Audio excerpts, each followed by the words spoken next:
জাকাতের সঠিক বন্টনে 10 থেকে 15 বছরে দেশের দারিদ্র্য বিমোচন সম্ভব বলেছেন প্রধানমন্ত্রী। আন্তর্জাতিক নারী দিবসে বিশ্বের সকল নারীকে শুভেচ্ছা অভিনন্দন তারেক রহমান। নেতিবাচক ধারণা থেকে বেরিয়ে সংসদকে জনকল্যাণমুখী করতে চায় বিএনপি বলেছেন স্বরাষ্ট্রমন্ত্রী। কার্যপ্রণালী বিধি অনুযায়ী কার্যকর সংসদের আশা তথ্যমন্ত্রী। খোঁজা হচ্ছে জ্বালানি সংগ্রহের বিকল্প উৎস, প্রধানমন্ত্রীকে সবশেষ তথ্য জানালেন মন্ত্রী। পাম্পগুলোতে দীর্ঘ লাইন, পাচার রোধে সীমান্তে বিজিবির টহল জোরদার। দেখছিলেন ক্রাউন সিমেন্ট সংবাদ শিরোনাম, এবার বিস্তারিত। প্রধানমন্ত্রী তারেক রহমান বলেছেন, জাকাতের সঠিক বন্টন হলে 10 থেকে 15 বছরে দেশের দারিদ্র্য বিমোচন সম্ভব। এজন্য সরকার জাকাত নিয়ে সুনির্দিষ্ট পরিকল্পনা করছে। দারিদ্র্য বিমোচনের জন্য জাকাত ব্যবস্থাকে বাস্তব রূপ দিতে আলেম ওলামাদের সহযোগিতাও চান প্রধানমন্ত্রী। রমজান সংযমের মাস হলেও অনেকে এটাকে লাভ ও লোভের মাস বানিয়ে নেয় অসন্তোষ তার। রমজান মাসে অসাধু উপায়ে নিত্যপণ্যের দাম না বাড়ানোর আহ্বান জানান প্রধানমন্ত্রী। রিপোর্ট শুভ মাহফুজের।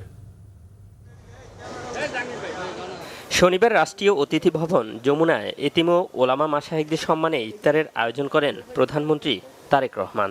ইফতার অনুষ্ঠানে এতিম শিশুদের পাশাপাশি অংশ নেন ওলামা মাশায়েখ ও মন্ত্রিপরিষদ সদস্যরা।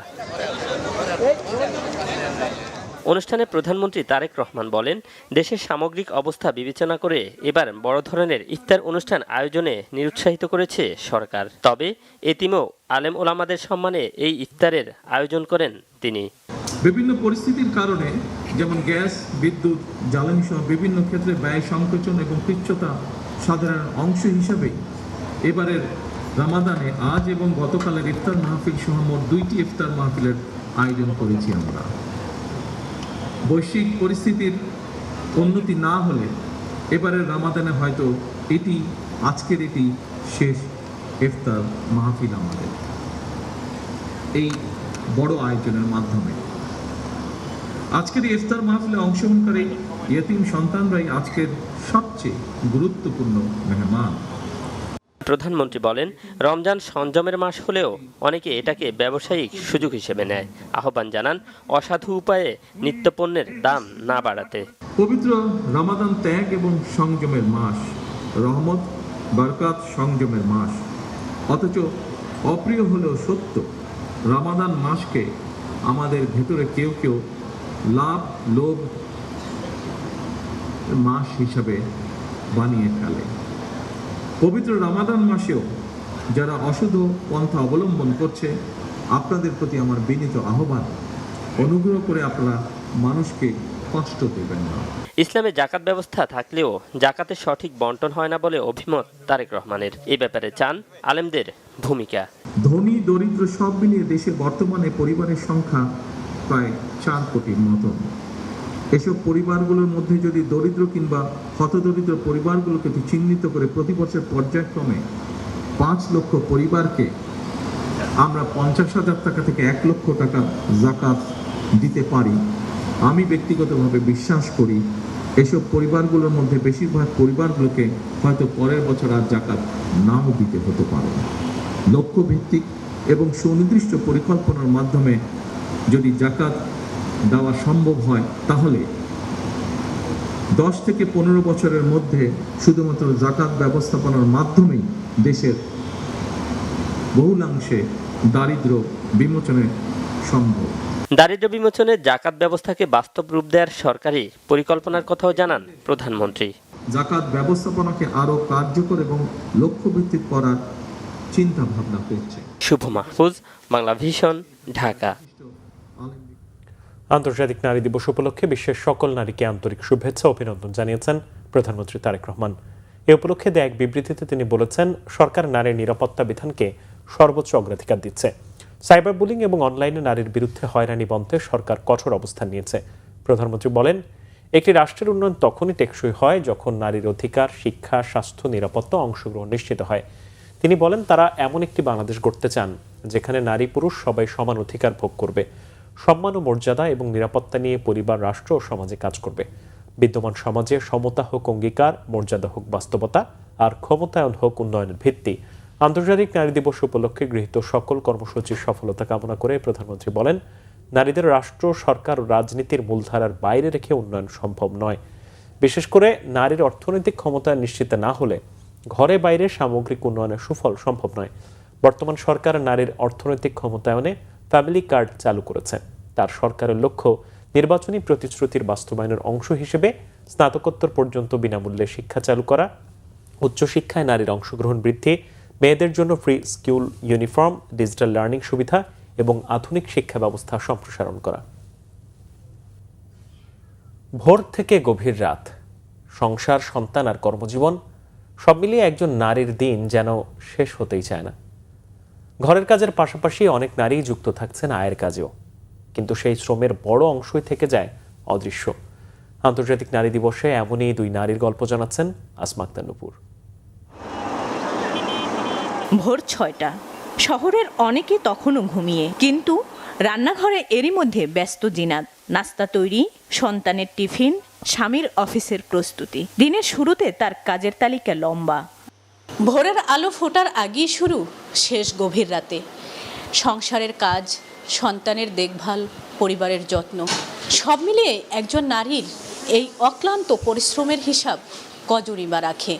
সন্তানকে স্কুলের জন্য রেডি করছেন জিনাত। তাকে স্কুলে দিয়ে আসা, সকালের কাজ শেষ না হতেই শুরু হয় ঘর গুছানো, বাজারের হিসাব নিকাশ, আবার দুপুরের রান্না। দিনের পর দিন একই চক্রে ঘুরলেও বেশিরভাগ ক্ষেত্রেই এই শ্রমের কোনো অর্থমূল্য নেই আলাদা স্বীকৃতিও। তাই এত কিছুর পাশাপাশি নিজের হাত খরচ মেটাতে কিন্ডারগার্টেনে শিক্ষকতার পাশাপাশি করেন টিউশনিও। স্কুল কিন্ডারগার্টেন সাধারণত 15 রোজা পর্যন্তই খোলা থাকে, আমাদেরও খোলা ছিল, এখন তো 15 রোজা শেষ, যাই হোক। কিন্তু ওর বাচ্চা যেহেতু আমার বড়, প্লাস আমার কোচিংও করাতে হয়, তো সকালের দিকে ওকে আমি কোচিংয়ে দিয়ে এসি। কোচিং থেকে এসে আমি আমার যেটা শারীর প্রতিদিনের নিত্য কাজ, সেগুলো সব কমপ্লিট করে টিউশন পড়াই, তারপর ইফতার রেডি, এইভাবেই দিন চলে যায়। যখন আমি এরকম অসুস্থতা অনুভব করি, আমি আসলে খুব বেশি অসুস্থ না হলে আমি ওই অসুস্থতাকে পাত্তা দিই না আর কি। আমি চেষ্টা করি এটা নিজে নিজে কাভার করার। অন্যদিকে কর্পোরেট প্রতিষ্ঠানে কর্মরত আরেক নারী মেহেরুন্নেছা। অফিসের দায়িত্ব সামলানোর পাশাপাশি তার দিনও শুরু হয় গৃহস্থলীর কাজ দিয়ে।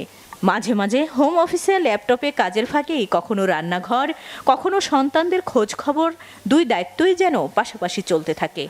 আমি 6টার সময় ঘুম থেকে উঠে ওদেরকে ঘুম থেকে উঠানোর পর ব্রেকফাস্ট করানো, ব্রেকফাস্ট রেডি, ওদের টিফিন রেডি করা, প্লাস আমার হাজব্যান্ডের টিফিনটা একটু রেডি করে দেওয়া হয়, ওদের বাচ্চাদেরকে রেডি করা, নিজে ফ্রেশ হওয়া এবং অফিসের জন্য রেডি হওয়া, যাতে আমরা একসাথেই বের হয়ে যেতে পারি আর কি। আর বাচ্চাদেরকে যখন সকালবেলাও আমি রেডি করি, তখন আমার হাজব্যান্ডও আমার সাথে সেই একই তালে আমার সাথে আমাকে হেল্প করে আর কি। আর অফিস থেকে ব্যাক করি হলো 7টা, 7:30 বেজে যায়। ইন দ্য মিন টাইম বাচ্চারাও চলে আসে বা স্কুল থেকে বাসায় আসার পর ওদের খাওয়া দাওয়া, আমাদের নিজের রাতের ডিনার শেষ করা এবং বাচ্চাদের পড়াশোনা, এটা আমি নিজে করাই আর পড়াশোনা শেষ করে একটু টিভি দেখা বা একটু ফ্যামিলি টাইম কাটানো, দেন ঘুম। আবার আন্তর্জাতিক নারী দিবসে আবারও প্রশ্ন আসে, একজন নারীর প্রকৃত কাজের মূল্য কত? সংসার, সন্তান আর পেশাগত দায়িত্বের ভেতর দিয়ে প্রতিদিনই নিজেদের প্রমাণ করে চলছেন অসংখ্য নারী।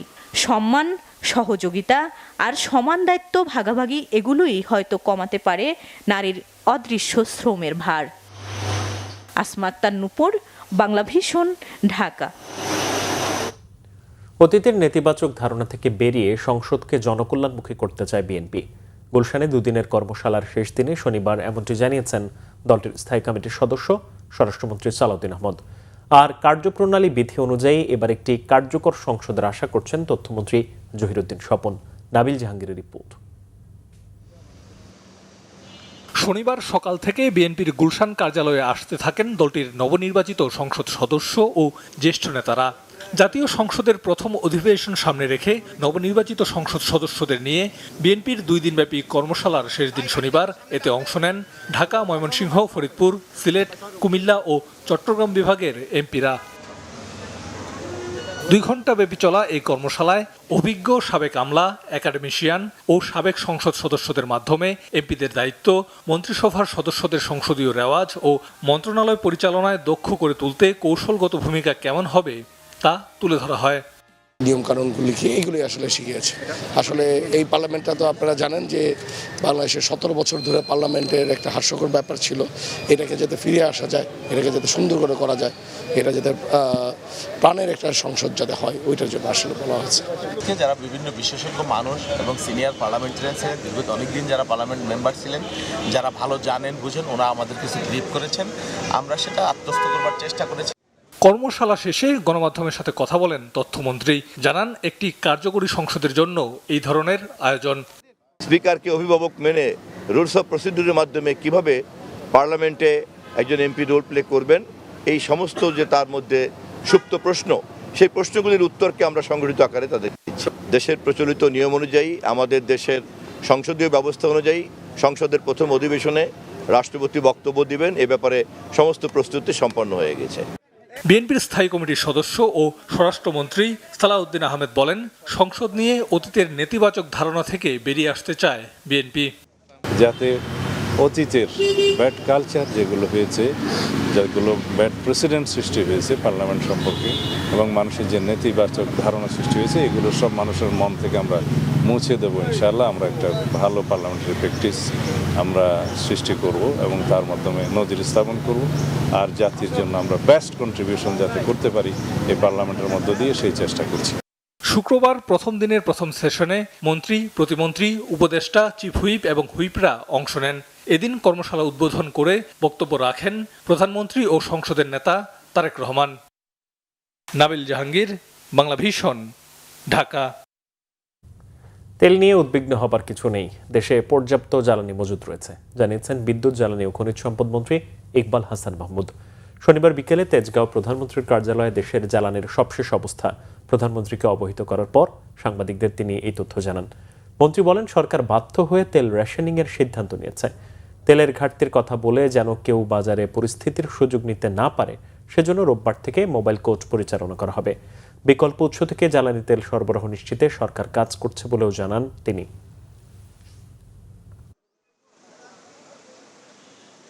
তেল নিয়ে উদ্বিগ্ন হওয়ার কোনো কারণ নাই। আমরা রেশনিংটা করেছি এই জন্যই যে একটা অনিশ্চয়তা আছে, এই যুদ্ধটা কতদিন চলবে, সেই জন্য আমরা একটা রেশনিং করেছিলাম। কিন্তু মানুষ এই রেশনিংটাকে ভয় পেয়ে স্টক করা শুরু করেছে। আসলে আমাদের তেলের কোনো অভাব নাই, শুধু তাই না, আগামী 9 তারিখে আরও 2টা ভেসেল আসছে, সুতরাং তেলের কোনো সমস্যা নাই। মধ্যপ্রাচ্যে যুদ্ধ পরিস্থিতি চলমান থাকা ও ইরান হরমুজ প্রণালী বন্ধ রাখায় বিশ্ববাজারে জ্বালানি তেলের সংকটের আশঙ্কা তৈরি হয়েছে, যার প্রভাব পড়েছে বাংলাদেশেও। শনিবার সকাল থেকে ঢাকার পাম্পগুলোতে প্রাইভেট কার ও মোটরসাইকেলের দীর্ঘ লাইন দেখা গেছে। তবে এখনও পর্যাপ্ত জ্বালানি মজুদ রয়েছে বলে জানিয়েছেন পাম্প সংশ্লিষ্টরা।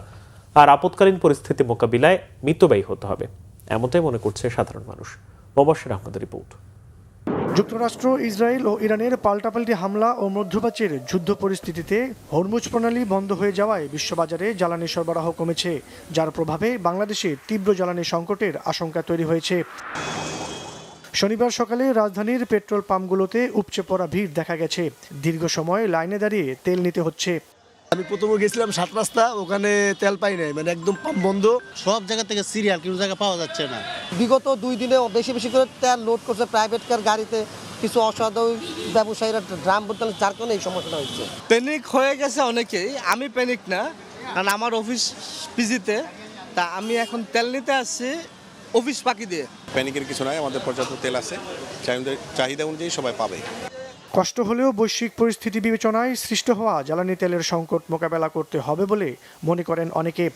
পরিস্থিতিতে কি করবে সরকার আমি সেটা জানি না, কিন্তু আমাদের তো বিশাল হ্যাসাল। এই যে 1 ঘন্টা 20 মিনিট দাঁড়ায় তেল পেলাম হলো 250 টাকার। আমি যদি রিজার্ভ করি, কারণ যেই তেলটা আমার 1 মাস চলবে, আমি যদি রিজার্ভ করি 15 দিন পরে আরেকজন পাবে না। আমরা রাইড শেয়ার করি, 2 লিটার দিয়ে দেখা যায় যতটুকু চালাবো, হালকা পরিমাণ কিছু থাকতে আবার পাম্পে ঢুকতে হবে, আবার কষ্ট করতে হবে। এদিকে সিএনজি পাম্পগুলোতে স্বাভাবিকভাবেই চলছে গ্যাস সরবরাহ কার্যক্রম। তবে জ্বালানি তেল সংকট দীর্ঘ সময় থাকলে তার প্রভাবে গ্যাসের সংকটের আশঙ্কাও করছেন অনেকে। না, আমাদের গ্যাসের কোনো সমস্যা নাই, আমরা গ্যাস নিয়মিত পাচ্ছি। তেল না থাকলে এই আপনি গ্যাস উঠবে কোথায় থেকে, কারেন্ট না থাকলে গ্যাস উঠবে কোথায় থেকে। 3 মার্চ 2026-এর তথ্য অনুযায়ী বর্তমানে যে পরিমাণ জ্বালানি তেল মজুদ আছে তাতে স্বাভাবিকভাবে 14 থেকে 21 দিন বা সর্বোচ্চ 1 মাসের কিছু বেশি সময় চলতে পারবে বাংলাদেশ। বিপিসির তথ্য অনুযায়ী ডিজেল 14 দিন, অকটেন 28 থেকে 31 দিন, পেট্রোল 9 থেকে 15 দিন, ফার্নেস অয়েল 30 থেকে 93 দিন এবং জেট ফুয়েল 21 থেকে 55 দিন পর্যন্ত চলার মতো মজুদ রয়েছে দেশে। মোবাশ্বের আহমেদ, বাংলা ভিশন, ঢাকা। জ্বালানি তেল পাচার রোধে দেশের বিভিন্ন সীমান্তে টহল ও নিরাপত্তা জোরদার করেছে বর্ডার গার্ড বাংলাদেশ। বিজিবি জানায় যশোর ব্যাটালিয়নের দায়িত্বপূর্ণ এলাকা বেনাপোল স্থলবন্দর সহ শার্শা ও চৌগাছা সীমান্তে বিশেষ ব্যবস্থা নেওয়া হয়েছে। গুরুত্বপূর্ণ পয়েন্টগুলোতে অস্থায়ী চেকপোস্ট স্থাপন করে তল্লাশি চলছে। দেশের জ্বালানি সম্পদ সুরক্ষায় সর্বোচ্চ সতর্কতা রয়েছে সাতক্ষীরা বিজিবি। তেল পাচার বন্ধে সাতক্ষীরা সীমান্তে নজরদারি বাড়ানো হয়েছে। পাশাপাশি সীমান্ত জুড়ে মোতায়েন করা হয়েছে অতিরিক্ত বিজিবি সদস্য। শনিবার দুপুরে ভোমরা সীমান্তে সংবাদ সম্মেলন করে এই তথ্য জানিয়েছে বিজিবি। তেল পাচার রোধে বাংলাবান্ধা স্থলবন্দর সহ পঞ্চগড়ের বিভিন্ন সীমান্তেও বিজিবির টহল বাড়ানো হয়েছে। চলছে তল্লাশি ও নজরদারি।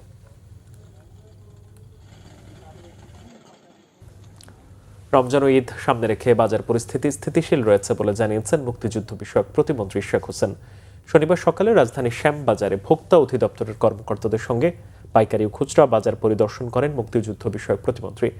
পণ্যের ন্যায্য মূল্য বজায় রাখতে ব্যবসায়ীদের প্রতি আহ্বান জানিয়ে শেখ হোসেন বলেন, ঈদকে কেন্দ্র করে কেউ যেন অবৈধ মজুত করতে না পারে সে বিষয়ে প্রশাসনের মনিটরিং অব্যাহত থাকবে। এছাড়া গ্যাস সংকট নিরসনে ঈদের আগেই কার্যকর পদক্ষেপ নিতে কার্যক্রম চলমান রয়েছে বলেও জানান মুক্তিযুদ্ধ বিষয়ক প্রতিমন্ত্রী। যেদিন থেকে দায়িত্বপ্রাপ্ত হয়েছি তার পরের দিন থেকেই কার্যক্রম শুরু করেছি। আমি দায়িত্ব নেওয়ার পর সাথে সাথে ভোক্তা অধিকার অধিদপ্তর এবং আইন শৃঙ্খলা বাহিনী, এখানকার যে আমাদের যে এবং ট্রাফিকের যারা এখানে দায়িত্বে রয়েছেন, সিটি কর্পোরেশনের যারা দায়িত্বে রয়েছেন, ওয়াসার, তিতাসের সাথেও আমরা কথা বলেছি। কারণ গ্যাসের সংকট আপনারা জানেন এখানে তীব্র আকার ধারণ করেছে। তো আমরা ধারাবাহিক মিটিং করে চলেছি। হয়তো 2-1 দিনের মধ্যে আমি একটা প্রেস কনফারেন্স করে আমার প্রথম 10 দিনের কার্যক্রম আমি কি করেছি, কাদের সাথে মিটিং করেছি, কি কি সমস্যা উঠে এসেছে, সবগুলা মিটিংয়ের মিনিটস আমাদের কাছে আসে। এটা আমরা আপনাদের মাধ্যমে প্রেস কনফারেন্স করে জনগণকে জানিয়ে দেব। এবার আন্তর্জাতিক প্রসঙ্গ। গেল 3 দিনে ইরান নৌবাহিনীর 42টি জাহাজ ধ্বংসের দাবি করেছেন মার্কিন প্রেসিডেন্ট ডোনাল্ড ট্রাম্প। এছাড়া ইরানের বিমান বাহিনী এবং টেলিযোগাযোগ ব্যবস্থাকেও ধ্বংস করার দাবি করেছেন তিনি। শনিবার ফ্লোরিডায় এক সংবাদ সম্মেলনে মার্কিন প্রেসিডেন্ট ইরানের ওপর সামরিক অভিযানকে একটি বিশাল সাফল্য হিসেবে উল্লেখ করেন। মার্কিন হামলায় ইরানের সামরিক সক্ষমতা ব্যাপকভাবে ক্ষতিগ্রস্ত হয়েছে বলেও দাবি করেছেন প্রেসিডেন্ট ট্রাম্প। বলেন, যুক্তরাষ্ট্রের ধারাবাহিক আক্রমণে ইরানের নৌবাহিনী, বিমান বাহিনী এবং যোগাযোগ অবকাঠামো প্রায় ধ্বংস হয়ে গেছে। ইরানের বিরুদ্ধে যুদ্ধ শুরু করে যুক্তরাষ্ট্র পুরো বিশ্বের উপকার করেছে বলেও মন্তব্য করেন তিনি। চলমান সংঘাতে এরই মধ্যে যে 6 মার্কিন সেনা নিহত হয়েছে তাদের পরিবারের প্রতি সমবেদনা জানান তিনি। নরসিংদীতে উপজেলা স্বাস্থ্য কমপ্লেক্সে আকস্মিক পরিদর্শন করেছেন স্বাস্থ্যমন্ত্রী সর্দার সাখাওয়াত হোসেন বকুল। নির্ধারিত সময়ে অর্ধেকের বেশি চিকিৎসক অনুপস্থিত থাকায় হতাশা প্রকাশ করেছেন তিনি। শনিবার সকাল 8:30টায় পলাশ উপজেলা স্বাস্থ্য কমপ্লেক্সে গিয়ে কম্পাউন্ডে অপেক্ষা করছিলেন স্বাস্থ্যমন্ত্রী। সকাল 9টায় উপজেলার স্বাস্থ্য কমপ্লেক্সে গিয়ে অর্ধেকের বেশি চিকিৎসককে না পেয়ে হতাশা প্রকাশ করেন তিনি। বলেন, উপজেলা স্বাস্থ্য কমপ্লেক্সে 21 জন ডাক্তার দায়িত্বরত, উপস্থিত পেয়েছেন মাত্র 8 জনকে। মানব সেবা জনগণের দোরগোড়ায় পৌঁছে দিতে পরিকল্পনা বাস্তবায়নে ডাক্তারদেরই ভূমিকা নিতে হবে বলেও জানান মন্ত্রী। ছুটির দিনে বইমেলার শিশু প্রহরের আয়োজন অপ্রতুল হলেও শিশু কিশোরদের স্বতঃস্ফূর্ত উপস্থিতিতে শনিবার মেলা প্রাঙ্গণ ছিল জমজমাট।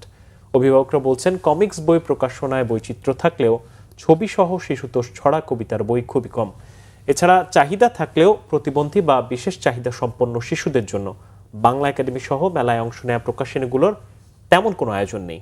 রকুনুজ্জামানের রিপোর্ট। নির্বাচন আর আইন শৃঙ্খলার অজুহাতে দেরি করে শুরু হওয়া বইমেলায় এবার আয়োজন সংক্ষিপ্ত। ছুটির দিনে বইমেলার ঐতিহ্য অনুযায়ী শিশু প্রহরের আয়োজনেও যেন সেই ছাপ। মেলার শিশুদের অংশের পরিসর ছোট হয়েছে, শিশুদের খেলার জায়গাও আগের চেয়ে কম। আগের বিশাল আয়োজনের পাপেট শোর মঞ্চ ছোট হলেও শিশু কিশোরদের উৎসাহের কমতি নেই। নিজেরাই মাইক নিয়ে ছড়া, কবিতা আর গানে মাতিয়ে রেখেছিল ছুটির দিনের সকালবেলার মেলা প্রাঙ্গণ। সূর্যোদয়ে তুমি, সূর্যাস্তেও তুমি, ও আমার বাংলাদেশ, জন্মভূমি। শিশুতোষ প্রকাশনায়ও এবার কমতি, অভিযোগ খুদে ক্রেতাসহ অভিভাবকদের।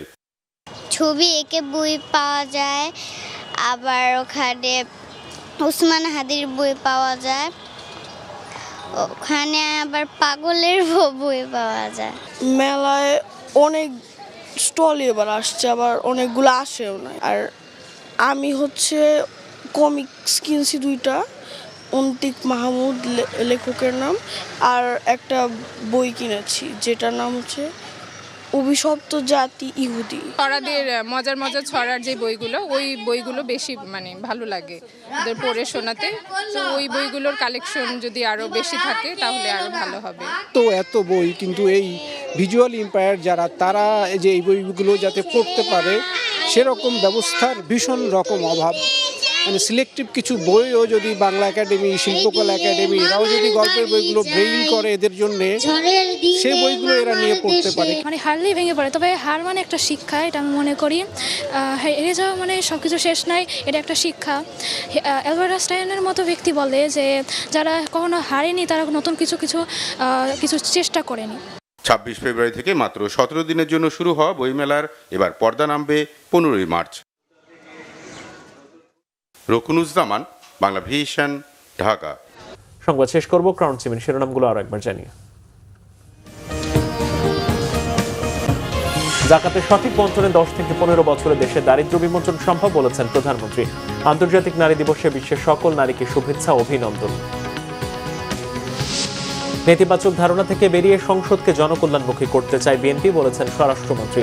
কার্যপ্রণালী বিধি অনুযায়ী কার্যকর সংসদের আশা তথ্যমন্ত্রীর। খোঁজা হচ্ছে জ্বালানি সংগ্রহের বিকল্প উৎস, প্রধানমন্ত্রীকে সবশেষ তথ্য জানালেন মন্ত্রী। পাম্পগুলোতে দীর্ঘ লাইন, পাচার রোধে সীমান্তে বিজিবির টহল জোরদার। এই ছিল এখনকার মতো। পরের সংবাদ সকাল 7:30টায় দেখার আমন্ত্রণ রইল। এছাড়া বাংলা ভিশন সংবাদ ও সংবাদ সংশ্লিষ্ট অনুষ্ঠান দেখতে ভিজিট করুন www.bvnews24.com ও facebook.com/banglavishnnews এবং সাবস্ক্রাইব করুন youtube.com/banglavishnnews। ধন্যবাদ।